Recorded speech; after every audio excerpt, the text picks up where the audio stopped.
2019 దాకా Panchayati Raj IT minister గా కూడా పనిచేశారు. పంచాయతీరాజ్ మినిస్టర్ గా ఈ రాష్ట్రంలో 3000 కిలోమీటర్ల పైగా రోడ్లు వేయించిన ఘనత నారా లోకేష్ బాబు గారిది. ఐటీ మినిస్టర్ గా సెల్ ఫోన్ కంపెనీలు, ఐటీ కంపెనీలు, హార్డ్వేర్ కంపెనీలు ఈ రాష్ట్రానికి తెచ్చి యువతకు ఉద్యోగాలు కల్పించిన వ్యక్తి శ్రీ నారా లోకేష్ బాబు గారు.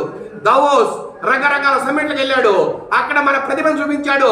రాష్ట్రంలో ఉన్న సదుపాయాలు, రాష్ట్రంలో ఉన్న మంచి విషయాలన్నీ కూడా అక్కడ పారిశ్రామికవేత్తలకు చెప్పి వారి నుంచి పెట్టుబడులు తీసుకొచ్చిన ఘనత కూడా శ్రీ నారా లోకేష్ బాబు గారిది.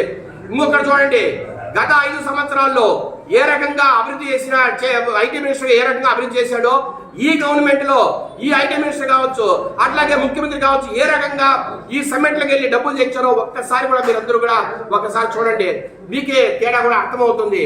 అలాగా మన రాష్ట్రాన్ని పూర్తిగా అక్కడ సమ్మిట్లో పూర్తిగా చూపించి మన రాష్ట్రంలో దొరుకుతున్న మంచి అంతా కూడా అక్కడ చెప్పి 10 మందిని పారిశ్రామికవేత్తల్ని రాష్ట్రానికి ఇచ్చిన ఘనత కూడా నారా లోకేష్ గారికి తెలుస్తుంది. ఎందుకంటే ఆయన చదివిన చదువు మామూలు చదువు కాదు, అందరూ చదివే చదువు కాదు.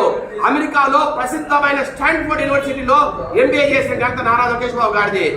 మిగతా వాళ్ళలాగా 10th క్లాస్ ఫెయిలో లేదంటే కాపీలు కొట్టో లేదా ఇంటర్మీడియట్ చదవాలి, ఆయన MBA చేశారు. అది కూడా ఎక్కడ? స్టాన్ఫోర్డ్ యూనివర్సిటీలో, ప్రపంచ ప్రసిద్ధిగాంచిన స్టాన్ఫోర్డ్ యూనివర్సిటీలో MBA చేసి ఈ రోజు ఎండనక వాననక ప్రజల కోసం జరుగుతున్న వ్యక్తిగా మనం అందరూ కూడా గౌరవించాల్సిన బాధ్యత మన మీద ఉంది. నారా లోకేష్ బాబు గారు రాబోయే రోజుల్లో ఒక మహాశక్తిగా, ప్రజల కోసం అవతరించిన నాయకుడిగా, ప్రజల మెప్పు పొందే ఒక మహానాయకుడిగా వెలుగొందుతారని, ఆ భవిష్యత్ తరాలకు తన మార్గదర్శకాన్ని అందిస్తారని ఏ మాత్రం కూడా మాకు అతిశయోక్తి కాదు. మా అందరికి కూడా బలమైన నమ్మకం ఉంది.